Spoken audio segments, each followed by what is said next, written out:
का काव्य वास्तव में काव्य की अनेक प्रवृत्तियों का संचय है। रहीम ने जीवन के सुदीर्घ अनुभवों को अपनी कविता के साथ जोड़कर प्रस्तुत किया है। एक तरफ से आशयदाता की अभिरुचि का ध्यान रखते हुए श्रृंगार, सौंदर्य, प्रेम, नायिका भेद, नक्षिक वर्णन, इनका चित्रण किया, वर्णन किया। संयोग श्रृंगार के भी चित्र मर्यादित भाषा में मर्यादित वर्णन के साथ प्रस्तुत किए, और दूसरी तरफ शास्त्र सम्मत अपनी सूझबूझ का परिचय भी नायिका भेद और नक्षिक वर्णन विषयक, संयोग श्रृंगार विषयक, विप्रलंब विषयक काव्य के उदाहरणों से प्रस्तुत किए। विरह की तड़प को कवि रहीम ने पूरी ईमानदारी से अनुभव आधृत उदाहरणों से प्रस्तुत किया है। बहुत से कवियों ने विरह काव्य की हिंदी में एक सुदीर्घ परंपरा रही है, चाहे आदिकालीन काव्य हो, भक्तिकालीन काव्य हो, रीतिकालीन काव्य हो या आधुनिक काव्य हो।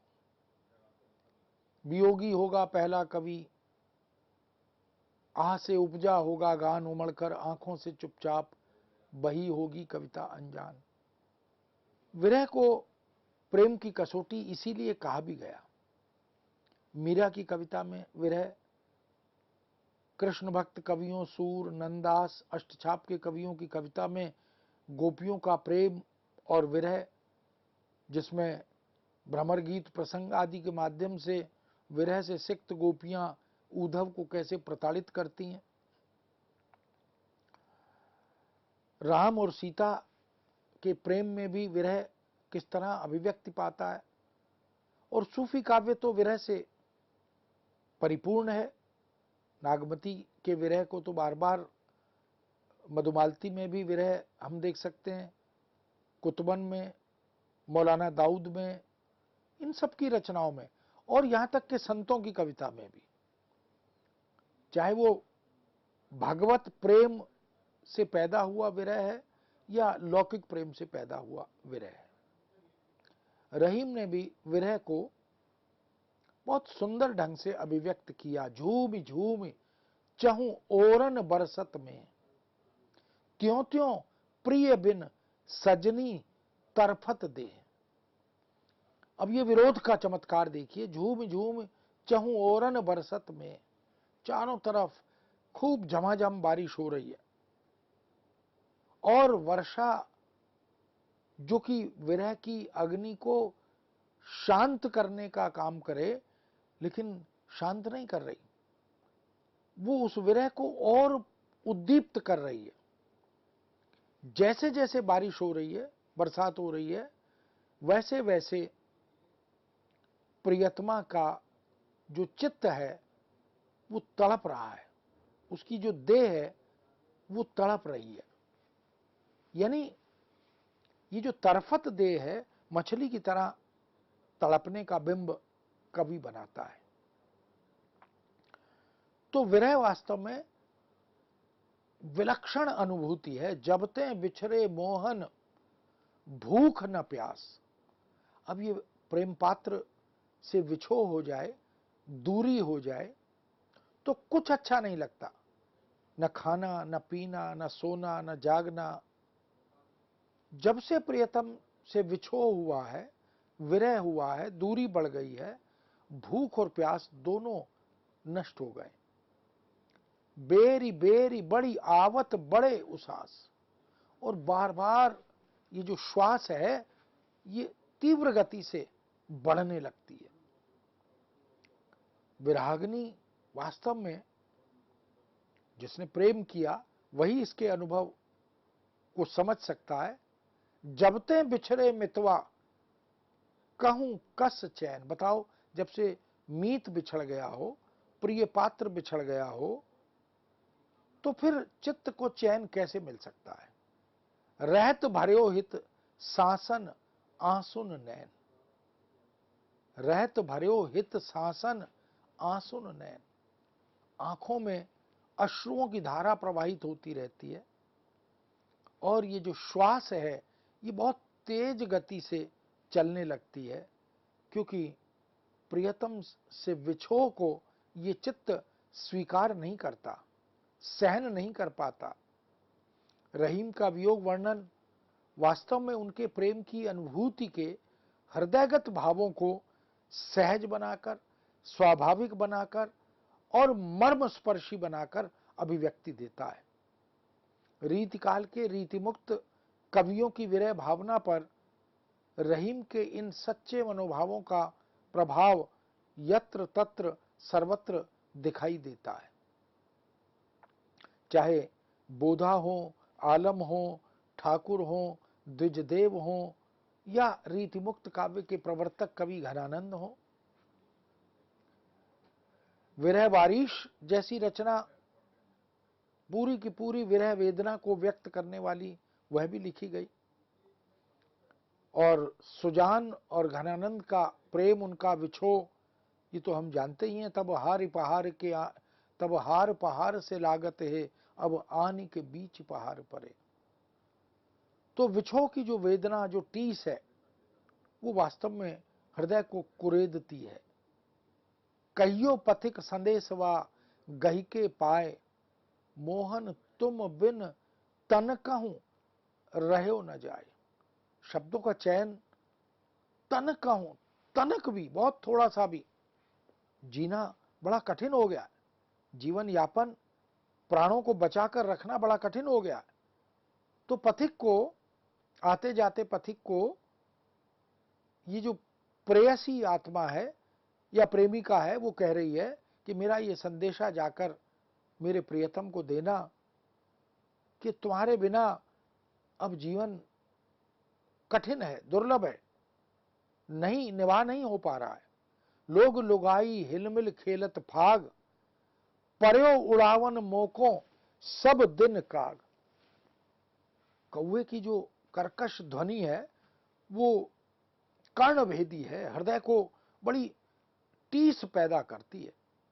विरह में, वियोग में ये जो कोयल की आवाज या कौवे की आवाज है, ये बहुत कष्टप्रद प्रतीत होती है। तो जन सामान्य, सामाजिक नागरिक, वहां के लोग लुगाई, ये तो सब मिलजुल कर फाग खेल रहे हैं, होली खेल रहे हैं। और पर्यो उड़ावन मोकों सब दिन काग, और मैं पूरा दिन कौवे उड़ा रही हूं।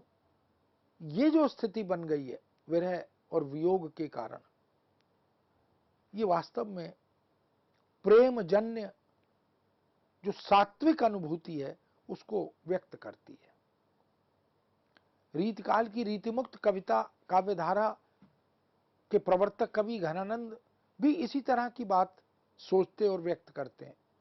संयोग के समय गले में जो हार धारण किए हुए होते हैं वह भी स्वीकार्य नहीं होते। जब प्रियतम और प्रियतमा आलिंगनबद्ध होते हैं तो कंठ का वो हार भी पहाड़ जैसा प्रतीत होता है। ऐसा लगता है जैसे बीच में अवरोध आ गए। और नियति का खेल, समय का चक्र, कि अब वास्तव में दोनों के मध्य विरह और वियोग जन्य पर्वत आ गए, पहाड़ आ गए। तभी घनानंद ने लिखा भी है, तब हार पहाड़ से लागत है, अब आनी के बीच पहाड़ परो। रहीम के अनेक दोहों का प्रभाव हम रीतिमुक्त कविता पर और उन कवियों के काव्य पर देख सकते हैं। रहीम लिखते हैं, रहीमन एक दिन वे रहे, बीच न सोहत हार। एक समय वो भी था जब हम प्रियतम और प्रियतमा आलिंगनबद्ध होते थे तो बीच में गले में जो हार है वो भी स्वीकार्य नहीं था, सुहाता नहीं था। और वायु जो ऐसी बही गई, बीचन बड़े पहाड़। और अब ऐसी हवा चल निकली, ऐसा समय आ गया, ऐसे दुर्दिन आ गए कि अब सचमुच वास्तव में हम दोनों के बीच बड़े बड़े पहाड़, बड़े बड़े पर्वत आ गए। ये नियति का कैसा चक्र है, कैसा खेल है कि एक समय संयोग के क्षण में गले में पड़े हुए हार भी स्वीकार्य नहीं थे, पहाड़ लगते थे, पर्वत लगते थे, और अब वास्तव में दोनों के बीच दूरियां आ गई हैं, विरह और विछोह की स्थितियां और घड़ियां आ गई हैं। इसलिए रीति ग्रंथों की रचना संपूर्ण मध्यकाल में ब्रजभाषा में हुई, पर रहीम ने बरवे नायिका भेद की रचना अवधि में की। रहीम वास्तव में कई भाषाओं के विद्वान थे, और अवधि भी, ब्रज भी, फारसी भी, पर्शियन भी, ये तमाम जो लोक जीवन की, लोक की समकालीन समसामयिक भाषाओं का ज्ञान रहीम के पास विद्यमान था। उन्होंने अपनी रचना, अपनी कविता के माध्यम से रीतिकाल के आचार्यों का मार्ग भी प्रशस्त किया।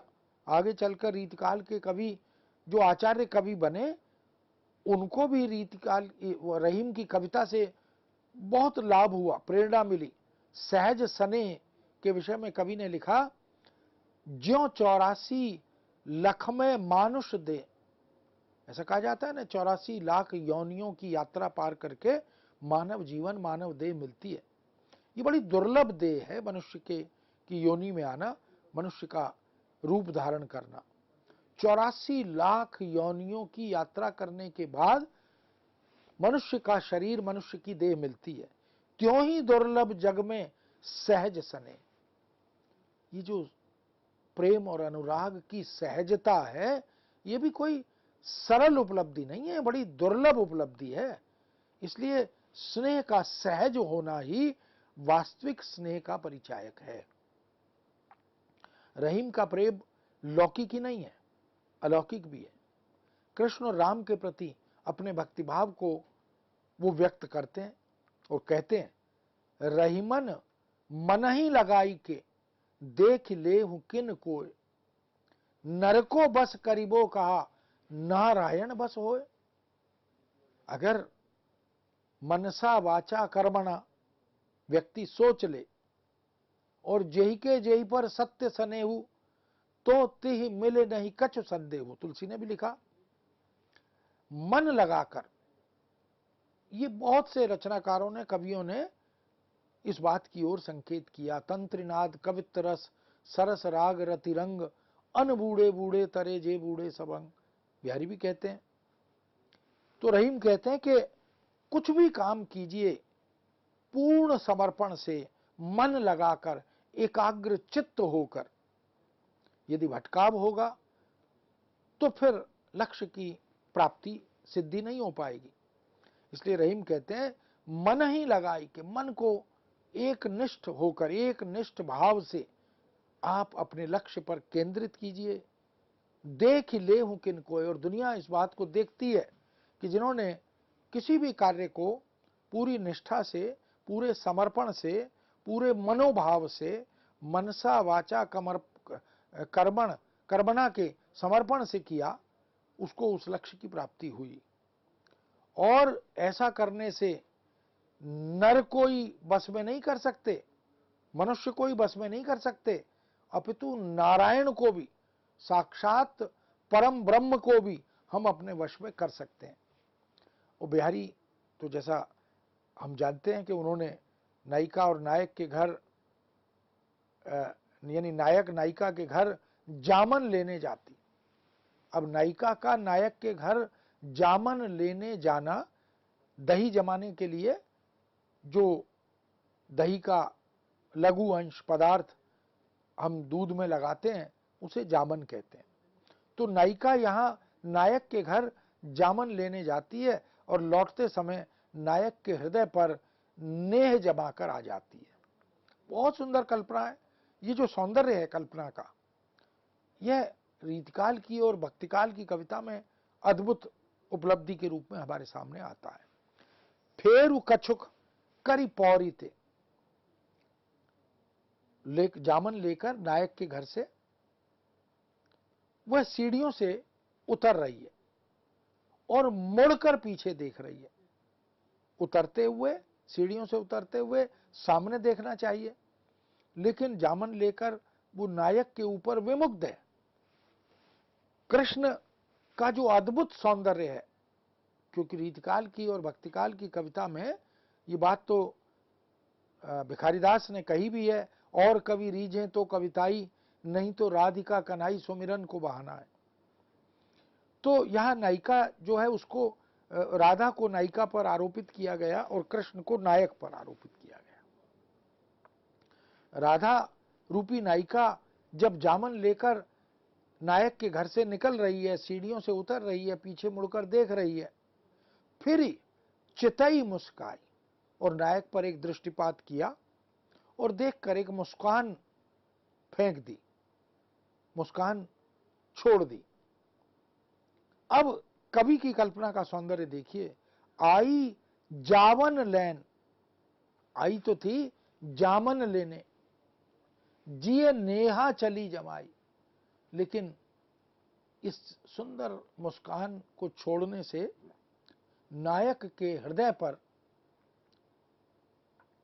कृष्ण के चित्त पर नेह जमाकर चली गई। तो आई थी जामन लेने, लेकिन जामन लगाकर, अनुराग का, प्रेम का जामन लगाकर नायक के चित्त पर वो लौट गई। ये जो कल्पना सौंदर्य है, ये वास्तव में मध्यकाल की कविता की दुर्लभ उपलब्धि है। इसमें मनोभावों को, मनोभावों की सात्विकता को, उसमें ईमानदारी को हम सहज ही देख सकते हैं। रहीम के सोरठे बहुत अद्भुत बन गए और बिहारी ने भी उन सोरठों का प्रभाव ग्रहण किया। गई आग उर लाए, आग लैन आई जो तिये, लागी नहीं बुझाए, भबक भबक बर बर उठे। ये रहीम की कविता में जो अभिव्यक्ति का सौंदर्य है, जो परिकल्पना का सौंदर्य है, वो वास्तव में विलक्षण है। आई तो थी, पहले तो एक दूसरे के घर आग लेने भी जाया करते थे। अपने घर में अगर अग्नि को प्रदीप्त करना है, प्रज्वलित करना है, तो किसी अड़ोस पड़ोस के घर से आग ले आया करते थे। तो आई गई आग उर लाए, और जब वो गई तो हृदय में नायक के अग्नि प्रदीप्त कर गई। आग लैन आई जो थी, आई तो थी अग्नि लेने, लेकिन अग्नि लगाकर चली गई। ये जो प्रेम की अग्नि है, ये जो विरह की अग्नि है, इसको प्रदीप्त कर गई, लागी नहीं बुझाए। और अब ऐसी अग्नि लगाकर गई है चित्त में नायक के कि वो भबक भबक बर बर उठे। शब्द सौंदर्य का चमत्कार देखिए। भबक भबक बर बर उठे, भबकती है और रह रहकर अग्नि की लपटें उठती हैं, ऐसी अग्नि हृदय में लगाकर वो चली गई है। इस तरह हम देख सकते हैं कि रहीम के काव्य में चाहे नीति हो, प्रीति हो, रीति हो, अद्भुत संगम है। उनके काव्य में तन्मयता है, सरसता है, वेदना है, नारी हृदय के मनोभावों का मनोहर चित्रण है, और मनोविज्ञान की भी समझ रहीम के पास अद्भुत है। वो मानव मन को टटोलते हैं, उसको पूरी तरह से उसकी सुध-बुध लेकर उसका आकलन करते हैं। अद्भुत क्षमता इस कवि के पास है, और शब्द चयन, भाषा, शैली, उपमान, बिंब, प्रतीक बहुत सुंदर ढंग से व्यक्त करते हैं। पूरी कविता में, पूरी रचनावली और ग्रंथावली में हम उनकी समस्त रचनाओं में देखें, सरलता एक गुण है, सुबोधता दूसरा गुण है, विषय अनुकूलता तीसरा गुण है, और विदग्धता, यानी शब्द संपदा में भी ऐसा लगता है जैसे अंदर ही अंदर, भीतर ही भीतर वो जो एक अग्नि प्रदीप्त होती है, वो विदग्ध हो रही है। श्लेष का सौंदर्य, यमक का सौंदर्य उनकी कविता में, उनके काव्य उदाहरणों में यत्र तत्र सौंदर्य को विकीर्ण करता है। वास्तव में एक अनुपम छटा बिखेरने का काम रहीम अपनी कविता से करते हैं। रहीमन पानी राखिए, बिन पानी सब सून, पानी गए न उबरे, मोती मानस चून। ये तीन तत्व गिनवाए। पानी जो है, आज हम इस 21वीं शताब्दी में जल की जो चुनौतियां हैं, पानी के अभाव की जो समस्याएं हैं, पानी के दुरुपयोग की जो समस्याएं हैं उनसे जूझ रहे हैं। और रहीम तब उस समय, आज से लगभग 500-600 साल पहले ये बात कह रहे थे कि पानी बचाकर रखो, पानी को सुरक्षित रखो, उसका दुरुपयोग मत करो। रहीमन पानी राखिए, बिन पानी सब सून। क्योंकि आप अभी समझ नहीं पा रहे कि बिना पानी के सृष्टि सूनी सूनी हो जाएगी। पानी गए ना उबरे, यदि पानी चला जाए जीवन से, समाज से, सृष्टि से, तो मोती बेकार, क्योंकि मोती का पानी उतर जाए तो मोती बेकार हो गया, पानी माने चमक। मानस, मनुष्य बेकार, यदि मनुष्य की इज्जत चली जाए तो पानी माने इज्जत, तो वह भी बेकार है। और चून यानी आटा जो है गेहूं का या बाजरे का, अगर हम उसमें पानी ना डालें तो उसका सेवन नहीं कर सकते, ये सब बेकार है। तो पानी वास्तव में बहुत महत्वपूर्ण, उपयोगी, जीवनोपयोगी तत्व है। इसलिए रहीम ने पानी शब्द के एकाधिक अर्थों का प्रयोग करते हुए यमक का और श्लेष का बहुत सुंदर चमत्कार इस दोहे के माध्यम से पैदा किया। बहुत से दोहों में रहीम इस प्रकार की अपनी अभिव्यक्ति कला का, अपने अभिव्यक्ति सौंदर्य का परिचय देते चलते हैं। यो रहीम सुख होत है, बढ़त देख निज गोत, ज्यो बडरी अखियान निरख, अखियन को सुख होत।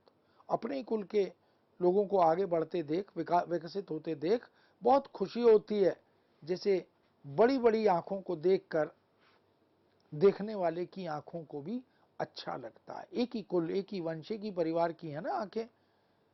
श्लेष का सौंदर्य रहीम की कविता में यत्र तत्र विकीर्ण है। ज्यों रहीम गति दीप की, कुल कपूत गति होए, बारे उजियारे करे, बड़े अंधेरो होए। यदि दिया जलेगा तो उजाला करेगा, और यदि बुझा देंगे, उसे बढ़ा देंगे तो अंधेरा करेगा। इसलिए ज्यों रहीम गति दीप की, कुल कपूत गति सोए। कुल में यदि कपूत पैदा हो जाए तो उसकी गति भी दिए जैसी होती है। इस तरह बात चाहे दृष्टांतों की हो, चाहे अन्योक्तियों की हो, सौंदर्य रहीम की कविता में प्रचुर मात्रा में विकीर्ण है। रहीम की समस्त रचनाओं को अगर हम देखें तो शब्द योजना सटीक और सार्थक है, सरसता है, स्वाभाविकता है, अभिव्यक्ति कौशल, प्रसाद गुण युक्त कलात्मकता, ये सब उसमें विद्यमान है। रहीम का समग्र मुक्तक काव्य बाद के कवियों के लिए प्रेरणा बना। रहीम ने बहुत से संस्कृत कवियों की उक्तियों का मार्मिक और मूलवत अनुवाद करने का प्रयत्न किया। स्वयं भी वो अपने से पहले के कवियों या समकालीन हिंदी कवियों का या अन्य भाषा के कवियों का प्रभाव ग्रहण करते हैं। चाणक्य नीति, हनुमानाष्टक, पंचतंत्र, विदुर नीति, रामायण, पुराण, महाभारत आदि से बहुत से प्रसंगों को वो अपनी कविता में शामिल करते हैं। संस्कृत से इतर पाली, प्राकृत, अपभ्रंश, पर्शियन, फारसी, इन भाषाओं में उपलब्ध साहित्य का भी प्रभाव रहीम की कविता पर यत्र तत्र मिलता है। रहीमन वे नर मर चुके, जे कित मांगन जाई, उनते पहले वे मोए, जिन मुख निकसत नाई। इस दोहे पर पाली के भाषा का, पाली में उपलब्ध साहित्य का प्रभाव देखा जा सकता है। कमला थिरना रहीम कही, पर अपभ्रंश के काव्य की छाया। ये जो दोहा है कि जो कमला है वो स्थिर नहीं रहती है, चंचला है। और पाली में भी इस प्रकार के दोहे, इस प्रकार के छंद हमें मिलते हैं। संस्कृत में, प्राकृत में और तमाम तरह की इन भाषाओं में जो प्रसंग वहाँ मौजूद थे वो रहीम की कविता में आए हैं। संस्कृत के भर्तृहरि का प्रभाव भी रहीम ने भाषांतरण करके स्वतः ही स्पष्ट किया है। कहीं कहीं कबीर और सूर का प्रभाव भी रहीम पर स्पष्ट रूप से मिलता है। तुलसी और रहीम तो समकालीन कवि थे ही, इसलिए दोनों में बहुत से स्थानों पर भाव साम्य मिलता है। नीच निचाई नहीं तजे, सज्जन हूं के संग। जो नीच प्रकृति का व्यक्ति है वो यदि सज्जन के साथ भी रहे तो अपनी नीचता का त्याग नहीं करता, उसकी प्रकृति बदलती नहीं है। तुलसी चंदन बिटप बसी, विश्व बिन भय न भुवंग। और चंदन के पेड़ में रहकर भी पेड़ पर लटके रहकर भी सांप अपने विष को नहीं त्यागता। जो रहीम उत्तम प्रकृति, काकरी सकत कुसंग, चंदन विष व्यापत नहीं, लिपटे रहत भुजंग। चंदन के पेड़ पर लिपटे रहने वाले सांपों में जो जो जो विष है वो चंदन में अंतरित नहीं होता, चंदन उस विष को स्वीकार और ग्रहण नहीं करता। तुलसी पावस के समय धरी कोकिला मौन, अब तो दादुर बोलिए हम ही पूछिए कौन। तुलसीदास कह रहे हैं और रहीम भी कह रहे हैं, पावस देख रहीम मन, कोयल साधे मौन, अब दादुर वक्ता भय, हमको पूछत कौन। अनेक स्थलों पर इस तरह हम देख सकते हैं कि भाव साम्य तुलसी में, रहीम में या समकालीन युगीन कवियों में मिलता है। 25-30 से ज़्यादा दोहे तो इस प्रकार के भाव और विषय वस्तु, कथ्य और भाषा आदि की समानता के भी मिलते हैं। इसलिए यह तो कहना कठिन है कि कौन कवि कहाँ किसे प्रभावित करता है और कितना प्रभावित करता है, लेकिन वास्तव में दोनों बड़े कवि हैं। तुलसीदास तो महाकवि हैं, लोक कवि हैं, जन कवि हैं, राम भक्ति परंपरा के प्रवर्तक कवि हैं, और नीति और मूल्यों की काव्य परंपरा और श्रृंखला को हम तुलसी के काव्य में जिस तरह देखते हैं, वही रहीम की कविता में भी हमें उसी रूप में दिखाई देती है। बहुत से भक्त कवि व्यास, रसमयी कविता के धनी रसखान, रीति कवि बिहारी, मतिराम, रसनिधि, वृंद, गिरधर आदि इनके नाम लिए जा सकते हैं, जो वस्तुतः इन कवियों से प्रभावित हुए। कह सकते हैं कि भावों और विचारों को ब्रज भाषा और अवधी भाषा के साहित्य में अभिव्यक्त करने की तन्मयता जो रहीम को उपलब्ध हुई, वही उन्हें महाकवि बनाती है। भाषा और शैली, विचार और गांभीर्य, इन सब का अद्भुत समन्वय उनकी कविता में हमें मिलता है। वो फारसी, तुर्की, अवधी, खड़ी बोली, संस्कृत आदि अनेक भाषाओं के ज्ञाता थे और लोक भाषाओं की शब्दावली और शब्द संपदा का, भाषिक शुद्धता का, माधुर्य का, मुहावरे और लोकोक्तियों का रचनात्मक प्रयोग वो अपनी कविता में करते चलते हैं। अपने समय की अनेक भारतीय भाषाओं का भी, की शब्द संपदा का भी प्रयोग रहीम ने अपनी कविता में किया है। तो मित्रों, कह सकते हैं कि रहीम वास्तव में एक बड़े कद के, एक विराट व्यक्तित्व के कवि हैं।